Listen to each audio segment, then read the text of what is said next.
A'udzu billahi minasyaitonir rajim. Bismillahirrahmanirrahim. Tabarakalladzi biyadihil mulku wa huwa ala kulli syai'in qadir. Alladzi khalaqal mauta wal hayata liyabluwakum ayyukum ahsanu amala wa huwal azizul ghafur.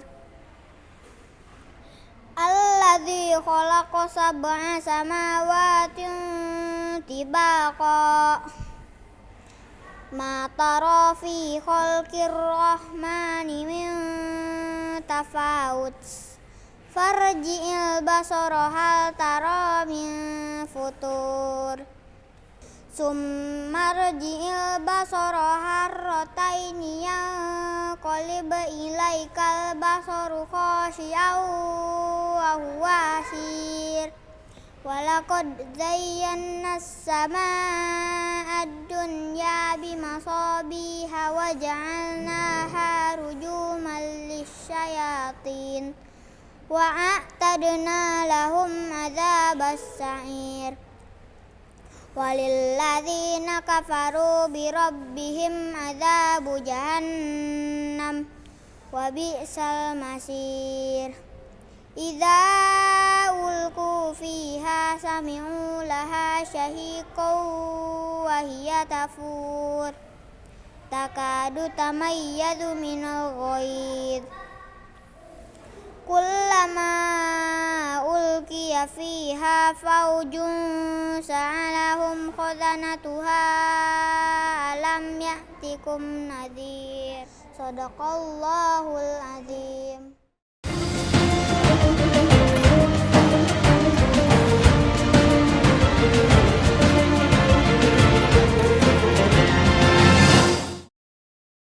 Bismillahirrahmanirrahim. Assalamualaikum warahmatullahi wabarakatuh. Alhamdulillahi wa kafa, wassalatu wassalamu ala rasulillahil mustafa wa ala alihi wa sahbihi wa man wafa wa ba'd.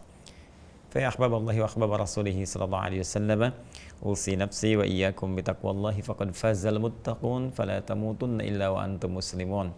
Faqala ta'ala ya ayyuhalladzina amanu taqullaha haqqa tuqatih wa la tamutunna illa wa antum muslimun. Saudara-saudariku dimanapun Anda berada, berjumpa kembali dalam kajian Aku Suka. Ayo kultum sejenak untuk berbuka. Telah sampai kita pada episode yang ke-9, sekaligus menandai bahwa kita telah sampai di hari ke-9 Ramadan tahun 1442 Hijrah.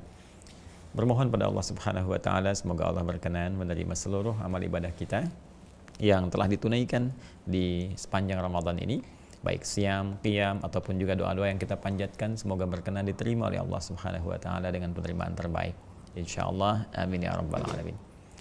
Hari ini kita akan lanjutkan kembali pembahasan kita tentang sifat salat Nabi sallallahu alaihi wasallam. Alhamdulillah, di pertemuan lalu kita telah memulai dalam menyusun saf menghadap ke arah kiblat untuk mulai menunaikan ibadah salat. Dan kita akan menyempurnakan pembahasan menyusun saf, khususnya dalam situasi kekinian yang seringkali banyak pertanyaan, Ustaz, bagaimana dalam situasi pandemi? Apakah keadaan menyusun saf sama dengan biasanya, dirapatkanlah, ataukah renggangkah, batasannya seperti apa, dan seterusnya. Coba kita akan turunkan pembahasannya dari mulai kaidah dasar dulu, baru ke situasi-situasi darurat seperti yang mungkin terjadi di beberapa tempat dalam situasi kekinian. Baiklah, langsung saja. Kita akan sampai pada pembahasan tentang bagaimana menyusun saf dalam salat, ya. Menyusun saf, ya. Menyusun saf, ya, dalam salat. Dalam, ya, salat. Lebih spesifik nanti dalam konteks salat berjamaah, ya. Nah, ini poinnya. Di pertemuan yang lalu kita telah membahas tentang bagaimana menyusun saf dalam konteks kita sendirian menunaikan sholat bila dalam kondisi tidak menunaikan sholat berjamaah. Kemarin dicontohkan oleh Kak Amil bagaimana ketika kita memulai menunaikan sholat secara sendirian, jika memang tidak ada tuntutan untuk berjamaah atau ada uzur untuk berjamaah. Maka di kitab Sahih Al-Bukhari di bab yang ke-28 di kitab Shalah disebutkan arahan Nabi sallallahu alaihi wasallam melalui penjelasan Imam Al-Bukhari bahwa posisi jemari di kedua kaki itu dihadapkan ke arah kiblat sehingga memberikan satu topangan posisi tubuh kita sepenuhnya akan menghadap ke arah kiblat. Ya fawali wajhaka syatral masjidil haram, demikian ayat Al-Quran menunjukkan kepada kita, maka hadapkan ya bagian depan tubuhmu itu ke arah Masjidil Haram, ke arah kiblat, kan? Dalam konteks ini nggak mungkin bisa tubuh bagian depan menghadap kalau kakinya nggak menghadap, itu kan? Ya, untuk topangannya secara umumnya ya. Jadi demikian kita arahkan. Nah, seperti yang kemarin dicontohkan, izin kalau ada yang belum kemudian bergabung bisa dicek kembali di pertemuan yang lalu atau saya contohkan kembali. Ya, Kak Amil sini, Kak Amil. Masya Allah, mana Syekh Amil nih? Assalamualaikum. Masya Allah, kita sekarang bantu lagi ya teman-teman ya, jamaah kita untuk praktek sholat. Siap? Insya Allah. Baik, yang kemarin Kak kita contohkan saat akan menghadap ke arah kiblat, sholat, posisi badan bagaimana? Tegak ya. Nah, tidak miring ke kanan, tidak miring kiri, tegak. Kemudian posisi kaki, nah ini sudah bagus ya. Jadi sejajar dengan bahu, ini bahu turun ke bawah, ya. Kaki ini pas sejajar, ini pas, bagus sekali. Tidak terlalu lebar. Lebar gimana Kak? Kalau lebar, nah nggak begini, ya. Jadi bukan mau silat ini, mau sholat. Ya. Kemudian tidak terlalu rapat juga Kak, nggak terlalu rapat sampai nempel ke sini. Nah ini nggak begini, sehingga tidak seimbang ya. Jadi diluruskan Kak seperti tadi. Nah ini sejajar dengan bahu. Ya, supaya topangannya juga bisa lebih baik. Nah, kemudian kita akan mencoba untuk mempraktekkan bagaimana saf disusun secara berjamaah, dan tentunya akan ada satu imam, kemudian juga diikuti oleh makmum, dan makmum ini akan variatif sifatnya. Boleh jadi satu orang makmum, ya, kemudian bisa jadi makmumnya laki-laki atau perempuan, atau nanti makmumnya lebih daripada satu, bisa jadi makmum semua laki-laki atau bercampur juga makmum dengan laki-laki dan perempuan. Bagaimana cara menatanya, memposisikannya, dan seterusnya, itu yang akan kita coba bahas dan uraikan di kesempatan kali ini. Nah, yang pertama, Kak Amil, kita sudah ada satu contoh nih, satu imam, satu makmum. Jadi contohnya langsung dari sahabat Nabi Ibnu Abbas. Kakak pernah dengar Ibnu Abbas? Radhiyallahu ta'ala anhu. Belum, ya. Ibnu Abbas itu sahabat kecil kayak kakak gini nih. Coba dulu waktu itu lebih kecil lagi usianya ya, pernah nginap di rumah Nabi SAW, dan beliau itu keluarga besarnya Nabi ya, termasuk juga keponakan Rasulullah SAW. Waktu Nabi itu sedang di rumah Sayyidah Maimunah, istri beliau, kemudian nginep di rumahnya, terus malam-malam bangun deh, wah Masya Allah mau ikut tahajud sama Nabi ya, ya kakak bangun malam-malam gitu. Jadi nah saat bangun itu nanti ikut berjamaah bersama Nabi. Yuk kita baca kitabnya yuk. Yuk kita baca ini Sunan Abu Daud. Kami duduk sini. Kita liatin nih, Bu, liatin kitabnya. Sama juga teman-teman dimanapun Anda berada, kita bisa cek itu di kitab ini Sunan Abu Daud ya. Ya, nomor hadis 1367. Yang ini Kak, yang itu Sahih Al-Bukhari, yang ini Sunan Abu Daud. Nah, 1367 nih Bu ya, ajarin nih. Jadi ini nomor hadis nih. Ini nomornya, ini babnya, bab itu topiknya. Bahasannya apa? Ini nomor hadisnya. Nah, kita lihat nih, coba kami lihat sini. Cari nomor 1367. Ya, ini dia ya, ini ya. Itu 367. Nah, ini panjangan, kakak mau baca atau Buya bacakan dulu ya? Iya. Ya, biar agak cepat bacanya. Baik, bismillahirrahmanirrahim, kita bacakan cepat ya. Ya, qala haddatsanana Qa'nabi an Malik an Makhramah ibn Sulaiman an Quraib maula ibn Abbas radhiyallahu ta'ala anhuma anna Abdullah ibn Abbas radhiyallahu ta'ala anhuma akhbarahu annahu bata 'inda Maimunata zaujin Nabi sallallahu alaihi wasallam. Langsung saja bahwa sahabat Ibnu Abbas radhiyallahu ta'ala anhuma pernah satu kali menginap di rumah Sayyidah Maimunah istri Nabi sallallahu alaihi wasallam ya, saat Nabi berada di situ, wa hiya khalatuhu, sedangkan beliau adalah bibinya. Ya, kemudian qala fattaja'tu fi ardil wisadati wa taja'a Rasulullah sallallahu alaihi wasallam wa ahlu fi tuliha. Jadi beliau tidur pada saat itu ya di satu ruangan bersama Nabi juga, bersama istri beliau, ya kan? Kemudian yang paling menarik teman-teman sekalian, fanama Rasulullah sallallahu alaihi wasallam hatta idzan tasafa al-lailu aw qablahu biqalilin aw ba'dahu biqalilin istaiqadha Rasulullah sallallahu alaihi wasallam. Sampai ketika beliau kemudian istirahat Nabi sallallahu alaihi wasallam dan terbangun di malam hari ya, setelah tengah malam sedikit atau sebelumnya. Ini menunjukkan waktu kita ya untuk bisa bangun sekitar jam 2 lebih sedikit atau kurang ya, kalau lebih mungkin jam 3-an gitu kan, atau kurang dari itu sesuai dengan masa istirahat kita. Nanti di lain waktu kita bahas bagaimana kehidupan Nabi sallallahu alaihi wasallam dan kesehariannya. Dan setelah itu kemudian fajalasa yamsahun nauma an wajhi biyadihi. Kemudian beliau duduk dulu saat bangun, menghilangkan bekas ngantuknya, ya, ini sunnahnya, dengan tangannya yang diduga bersih. Setelah itu kemudian qara al-ashr al-ayat al-khawatim min surati Ali Imran, ya, kemudian beliau membaca 10 ayat terakhir surah Ali Imran. Dan setelah itu nanti di Al-Bukhari nomor hadis 181 ditemukan baca doa bangun tidur, ya, alhamdulillahilladzi ahyana ba'da ma amatana wa ilaihin nusyur. Tsumma dhahaba ila syanin mu'allaqah, kemudian pergi ke tempat tertutup untuk berwudu, ya. Kemudian setelah itu fatawadda minha fa ahsana wudu'ahu, kemudian berwudu, menyempurnakan wudunya. Nah, tsumma qama yusalli. Kemudian beliau bersiap menunaikan salat. Qala Abdullah faqumtu fa sana'tu mithla ma sana'a. Ya, maka aku pun mengikuti langkah Nabi. Aku bangun juga, Masya Allah. Kamil tuh, Ibnu Abbas anak kecil, malam-malam Nabi bangun, ikut bangun, pengen tahajud. Ya, jadi bisa begitu kalau beliau. Iya, bangun sendiri. Jadi melihat Nabi bangun, Rasulullah bangun, beliau bangun, ya, ikut. Kakak mau seperti itu? Bangun malam-malam beliau bangun, kakak ikut bangun, ya. Kemudian teman-teman sekalian, di sini yang paling menarik, tsumma dhahabtu faqumtu ila jambihi fa wada'a Rasulullah sallallahu alaihi wasallam yadahu al-yumna ala ra'si fa akhadha bi udhuni yaftiluha. Ini Kak, yuk kita praktekin. Jadi ilustrasinya begini, kami di sini lagi. Ilustrasinya, jadi ketika Rasulullah sallallahu alaihi wasallam menunaikan salat itu, ya, kita ilustrasikan saja, ya. Nah, beliau menunaikan salat, tiba-tiba datang Ibnu Abbas radhiyallahu taala anhuma, ini salat di sisi Nabi, ya, seperti ini nih kurang lebih, ya, bijambihi, di sampingnya, begini kan. Kemudian Nabi dengan tangan kanannya, nah ini, ya, kemudian menarik Ibnu Abbas itu dengan lembut melalui kupingnya, gini Kak, maaf Kak, ya. Nah, gini ya sini, gini ya. Nah, ini di Arab tuh harus tahu, ya. Jangan dibayangkan tentang keadaan di Indonesia. Ingat, culture-nya, kulturnya bisa tidak sama. Jangan dibayangkan kok nariknya kuping sih, nggak bahu, nggak tangan. Begini Joni. Jadi kalau kita mau belajar dengan baik, jangan dibawa satu karakter, satu tempat, keadaan disamakan dengan kita. Misal, ya, di Arab itu nggak boleh misalnya ke kepala, ke bagian belakang bawah begini, nepuk apa. Itu tandanya sesuatu bermasalah sekali. Itu kan? Nah, bagaimana kalau misalnya ketemu, bisa jadi antara pelukan. Nah, itu kan di kita jarang kalau ketemu pelukan, ya, atau bahkan misalnya mencium kening kalau ulama dicium dan seterusnya, gitu kan. Nah, itu hal-hal yang spesifik yang kalau baik itu bisa dilestarikan, tapi boleh jadi nggak sama sepanjang tidak bertentangan dengan syariat. Nah, membawa ini bagian dari sayang. Makanya orang tua kita dulu itu kalau mau ngarahkan anak, kadang-kadang kayak dijewer gitu kan.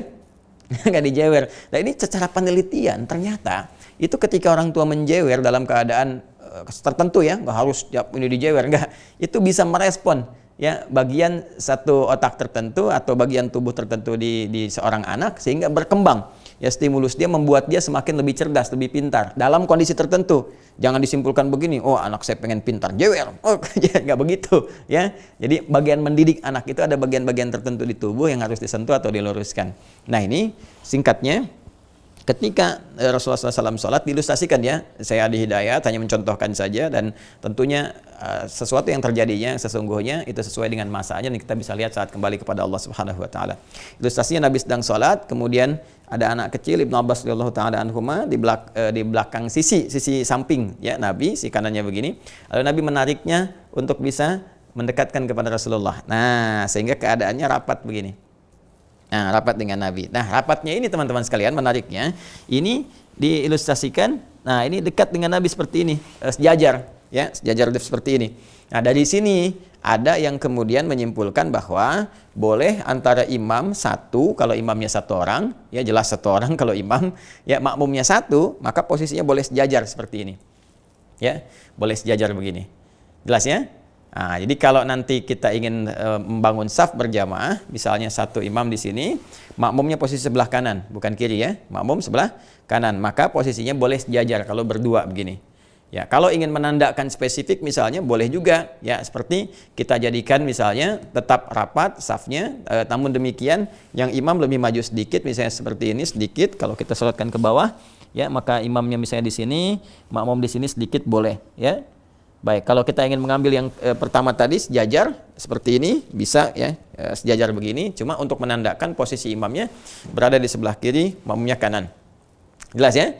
Ini posisi imam satu orang, makmum satu orang. Nah, kalau sekarang makmumnya perempuan bagaimana? Ya, harus nyari perempuan nih, ya. Mbak Amel mana, Mbak Amel? Amel, Masya Allah, sini Mbak Amel. Assalamualaikum. Salimlah. Nah, ini karena perempuan. Ini kalau masih kecil karena pendidikan belum balik, boleh-boleh saja ya. Kita misalnya kalau khawatir ya anak kita dalam keadaan belum balik, khawatir ada sesuatu, boleh kita tarik ke dekat kita. Tadi pun ada yang mengartikan demikian, karena Ibnu Abbas dulu masih kecil ya, khawatir terjadi sesuatu, maka ditarik, didekatkan supaya kalau ada apa-apa bisa dikondisikan lebih dulu ya. Kalaupun di luar itu ada yang menafsirkan ya tetap kembali seperti semula, yaitu posisi imam sedikit lebih maju. Tapi juga ada yang tekstual, sejajar boleh. Nah, kalau seperti ini masih kecil. Kalau masih kecil kita khawatir ada apa-apa bisa di sekitaran kita. Tapi kalau dia sudah menjelang agak dewasa, maka posisi yang perempuan safnya di mana coba Mbak Amel? Ayo. Nah, kalau Buya di depan sini, ya maka perempuan berada di belakang, ya. Nah, berada di belakang. Siap, berdiri tegak, Mbak Amel. Nah, sebentar Kak Amel, kita contohkan dulu Mbak Amel. Mbak Amel tegak posisinya, bagus, itu harus tertutup, ya, menghadap ke arah kiblat. Nah, ini teman-teman sekalian di belakang persis ya, di belakang imam. Jadi kalau saya berada di sini perempuan, ini misalnya imamnya, maka imamnya berada di sini. Nah, agak maju ya, kasih jarak saja sehingga nanti pas sujud ataupun ruku itu tidak langsung terkena ya. Jadi agak berjauhan, bisa dibuat misalnya 2 saf ke belakang. Jadi ini 1 saf, 2 saf, di bagian saf itu dikhususkan untuk perempuan. Ya, kalau ini kondisi di rumah. Kalau di masjid tentunya sudah ada saf sendiri ya, perempuan sendiri, laki-laki sendiri, dan dipisahkan dengan hijab yang di situ memisahkan antara saf laki-laki dengan perempuannya. Ini kalau suami istri, ini suami, misalnya ini istri atau ini kakak adik seperti ini kakak, ini adiknya laki-laki perempuan, ini di depan, ini di belakang ya. Jadi bukan di sampingan begini atau kanan atau kiri. Jelas ya? Nah, kalau ini misalnya ini perempuan misal ini perempuan, misalkan ada perempuan lagi, maka yang ini di tengah, ini misalnya ibu, terus ini kakak, ini adik, bisa begini. Nah, jadi imamnya di tengah kalau sama-sama perempuan ya. Jadi ini misalnya siapa? Ibu, ini adik, ini kakak ya. Nah, ini seperti ini. Jadi ini tengah-tengah dan posisinya ini di tengah imamnya. Ya. Nah, kurang lebih demikian. Kakak dengan Mbak ke sana dulu sebentar, biar teruskan lagi. Terima kasih. Jazakumullah khair. Baik.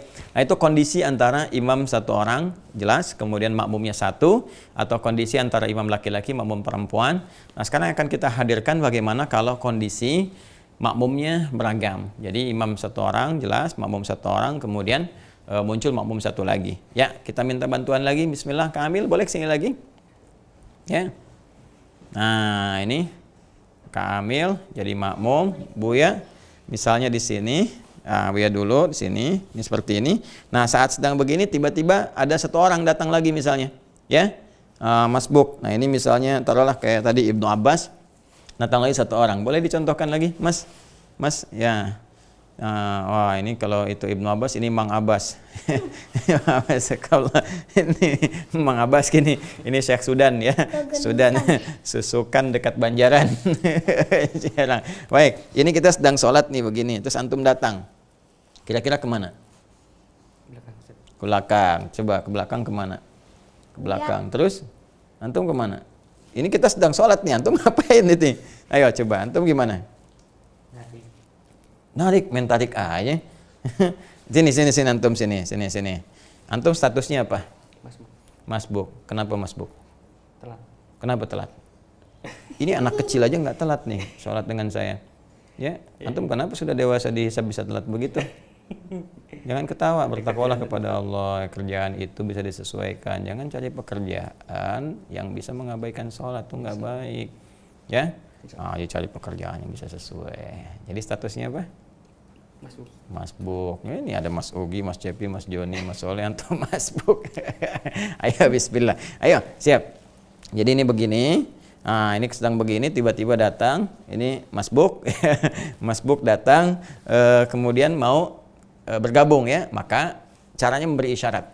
Ya, isyarat itu macam-macam. Jadi ada yang mengisyaratkan dengan takbir, Allahu Akbar, begitu mendengar, ini nanti bisa mundur. Tapi kalau ini belum paham, boleh dibuat atau diberikan isyarat yang membuat mengerti makmumnya. Ya, seperti misalnya, nah ini ditepuk begini, ya, tepuk begini. Nah, nanti kakak kalau ada yang menepuk begini, masbuk, nah kakak mundur ke belakang, ya, mundur, disesuaikan safnya. Nah, nanti imamnya juga menyesuaikan seperti ini. Jadi ini satu di sini, yang satu lagi ke sebelah kanan, ya. Nah, kemudian kalau nanti ada yang datang lagi ke sebelah kiri ke sini, ya demikian terus sampai dengan sempurna seperti itu. Ya, jelas ya? Ya, ini teman-teman sekalian, seperti ini kondisinya. Jadi bisa nanti kalau belum paham yang di samping bisa imam yang mengarahkan seperti ini.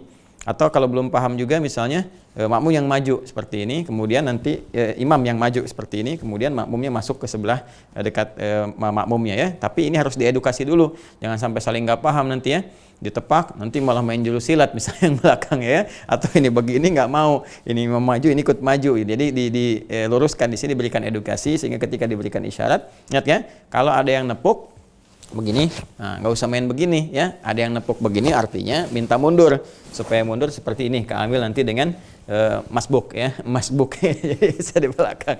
Antum nama siapa?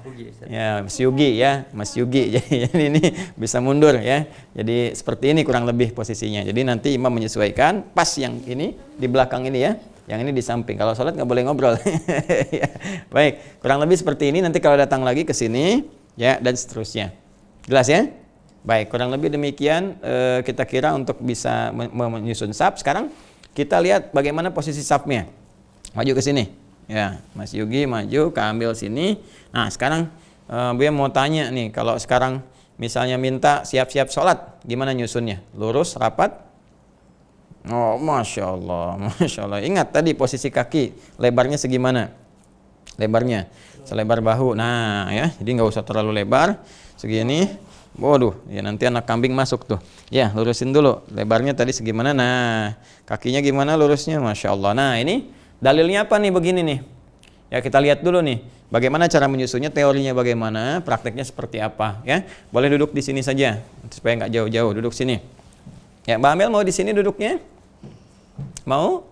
Insya Allah di sebelah sana dekat kakak. Awas ya, jangan di sini, bukan mahram. Ini masbuk, bukan mahram. Nanti tunggu ya. Nih. Ya, bukakan kitabnya Sunan Abu Daud nomor hadis 666.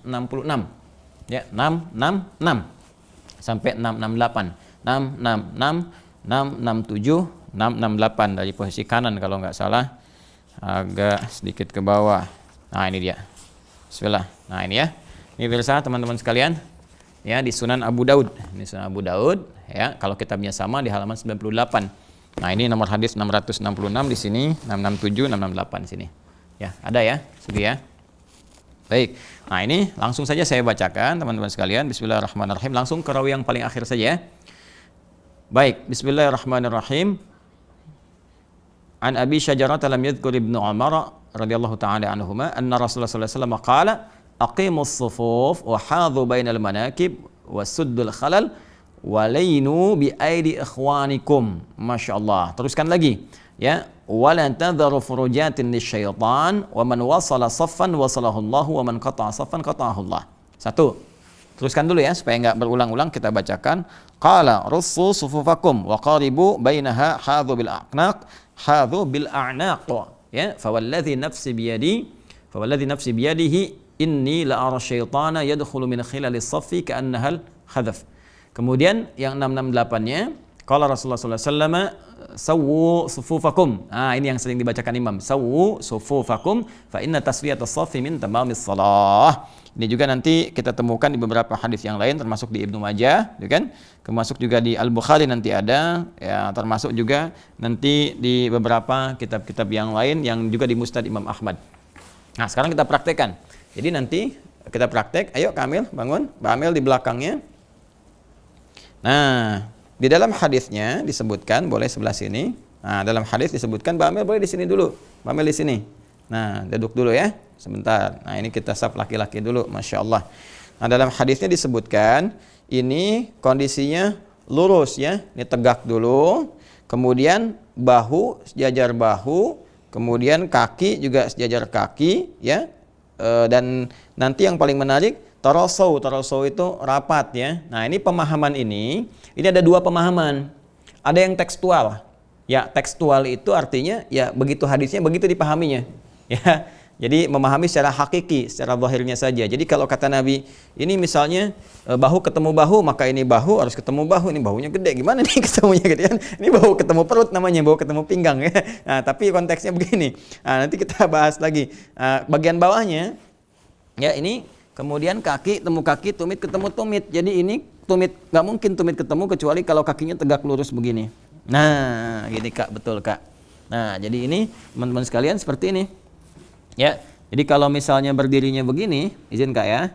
Nah, begini, ini buka begini. Nah, Mas Yugi juga buka begini. Nah, itu buka. Nah, ini tumit nggak ketemu tumit dalam pengertian tekstual ya, yang tekstual. Jadi kalau yang tekstual mengatakan kalau tumit ketemu tumit ya ini harus lurus, gitu kan? Nah, seperti ini seperti ini. Jadi kalau ini lurus sama-sama lurus, maka ini pun akan sejajar. Ya. Dan yang paling menarik begini.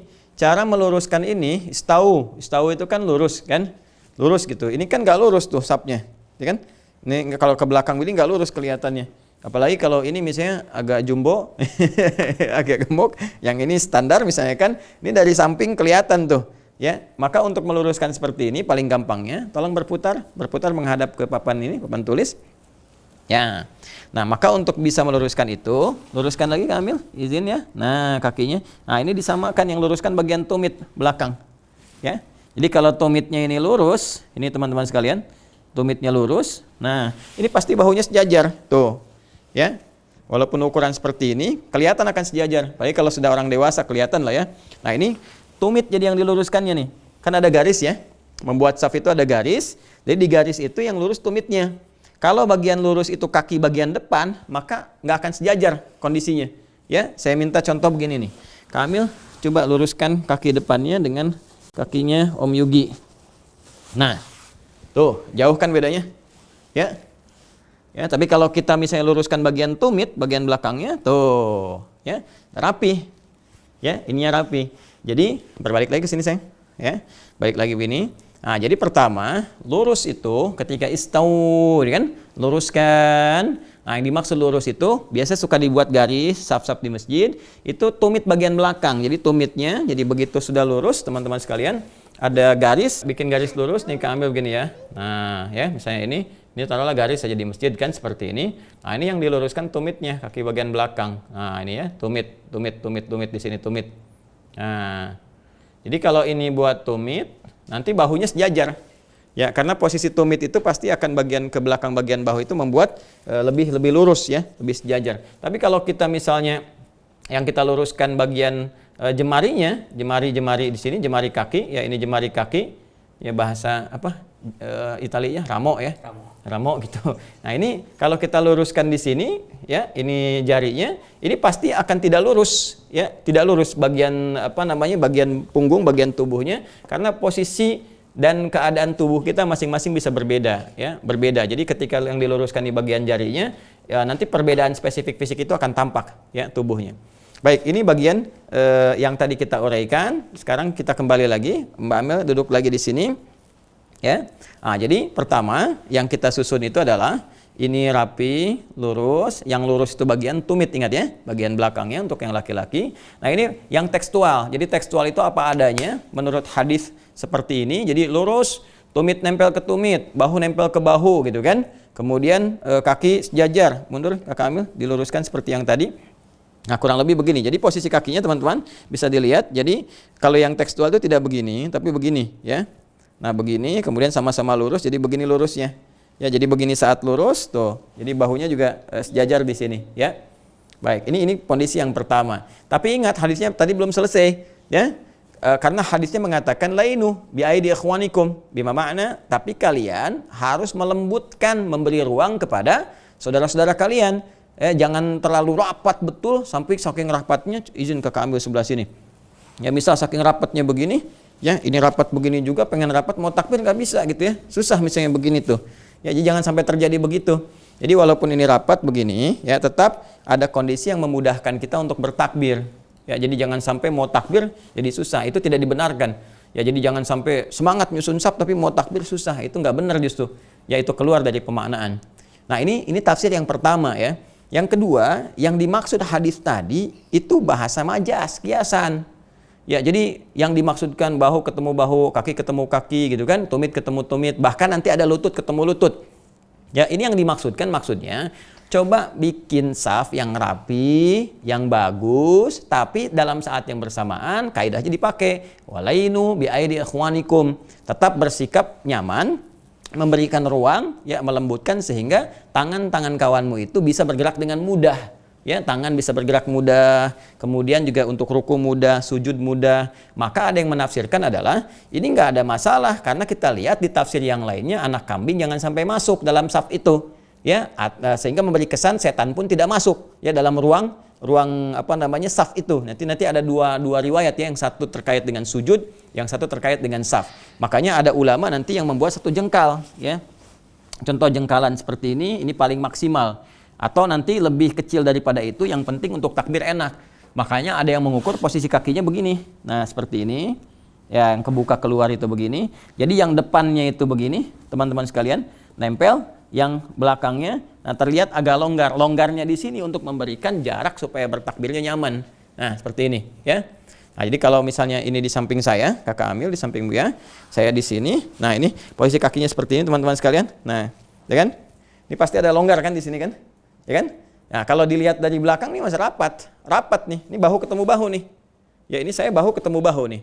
Ya, posisi demikian, kaki ketemu kaki gitu kan, tumit sejajar. Jadi ketika bertakbir, nah coba takbir, lebih enak ya. Nah, ini seperti ini.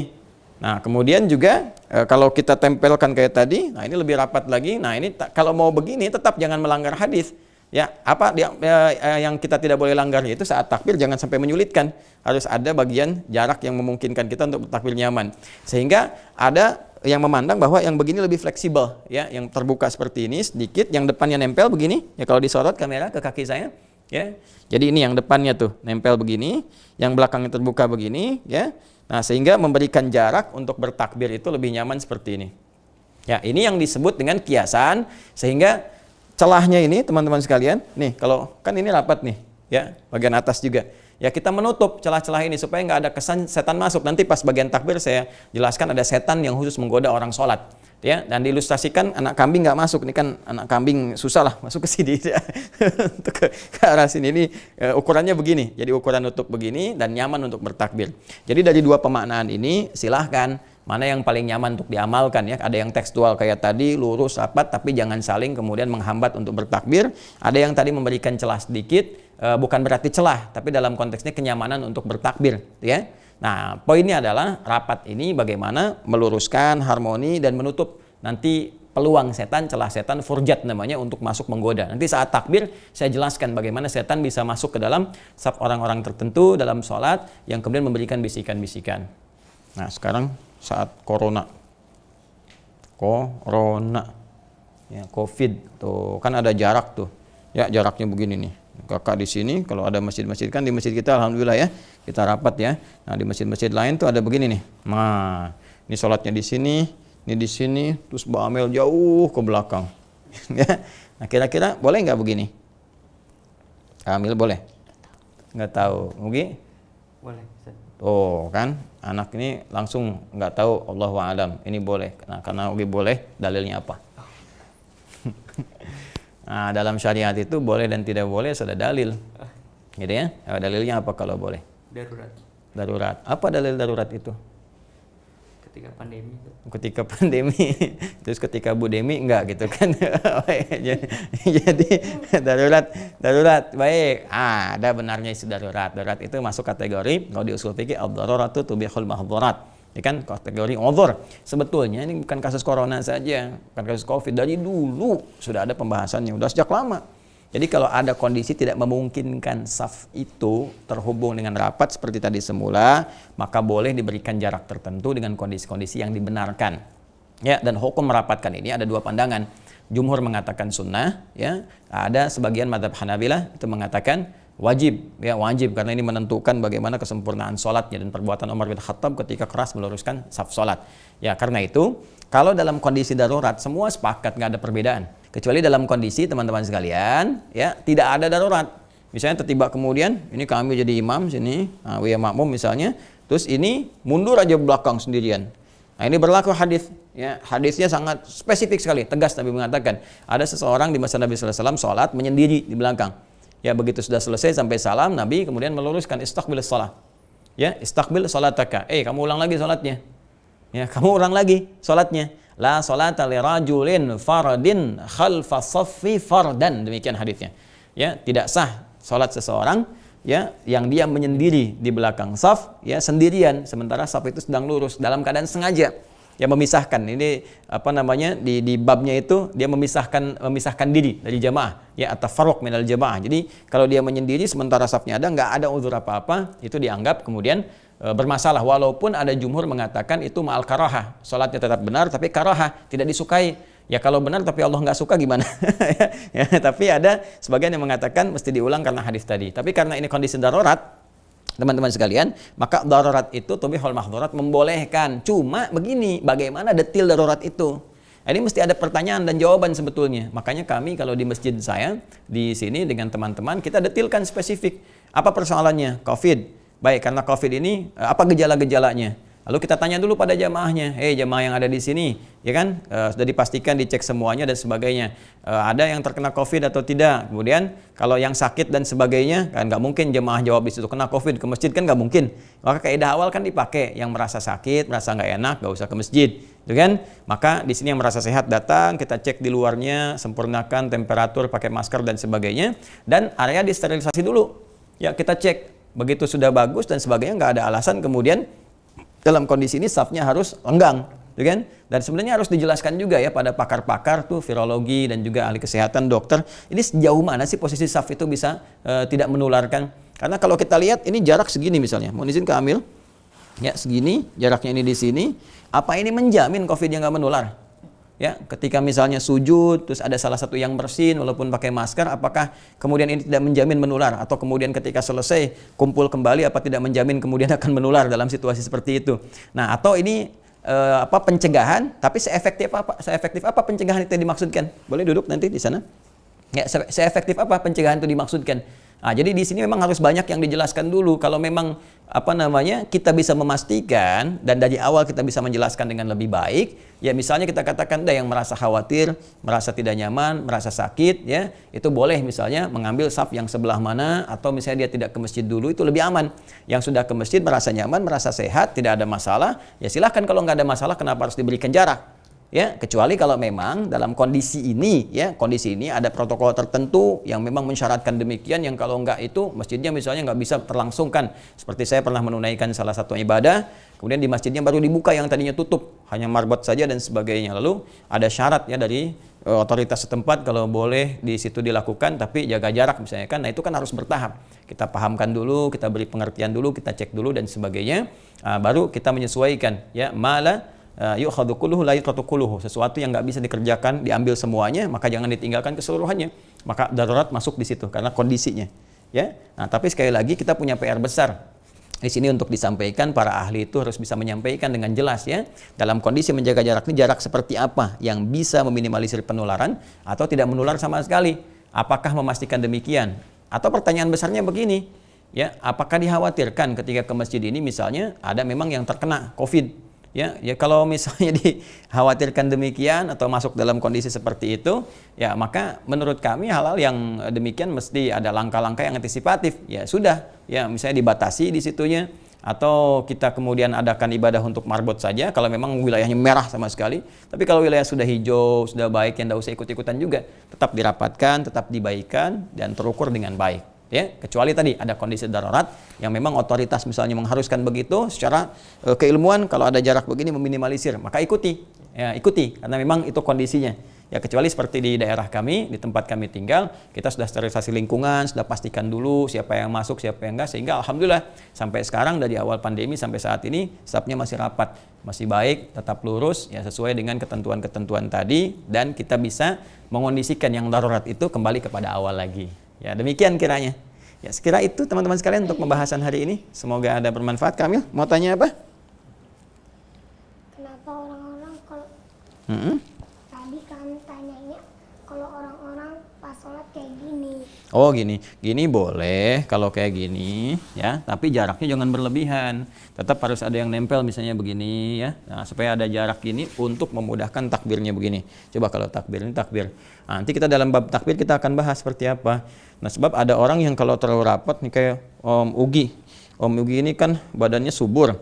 Jadi kalau nanti ketemu sama yang gemuk lagi, gininya susah nih pas takbirnya tuh. Kalau kakak kan kecil di sini. Ya bisa enak takbirnya begini. Tapi kalau ketemu Buya aja begini, kalau kakinya sama-sama begini, tuh coba takbir, tuh kan nggak susah kan? Iya, jadi bisa ketarik nih jadi tuh ya. Dan ntar nanti bisa main silat satu sama lain ya. Jadi dari sini kita sesuaikan. Nanti ada mungkin yang begini kakinya depannya rapatnya ini untuk memberikan longgar kenyamanan untuk takbir ya. Hadisnya tadi bunyinya apa? Walainu biaidi ikhwanikum, kasih jarak ini, lembutkan ke tangan kawanmu supaya bisa bertakbir dengan nyaman. Paham? Sama nih, kenapa perut Om Ugi kegendutan? Itu bukan kegendutan, ini proporsional ya, sesuai dengan anugerah Allah. Nanti kalau sujud gini dong nempel perutnya. Oh enggak, nanti dikondisikan ya pas masuk sujud nanti insya Allah pas sujud ini semakin harus dan ramping. Baik pemirsa dimanapun Anda berada, alhamdulillah telah kita bahas, kita uraikan pertemuan kali ini, semoga bermanfaat dan semoga bisa diamalkan dalam kehidupan. Subhanakallahumma bihamdika asyhadu an la ilaha illa anta astaghfiruka wa atubu ilaik. Wa akhiru da'wana alhamdulillahirabbil alamin. Assalamualaikum warahmatullahi wabarakatuh. Waalaikumsalam.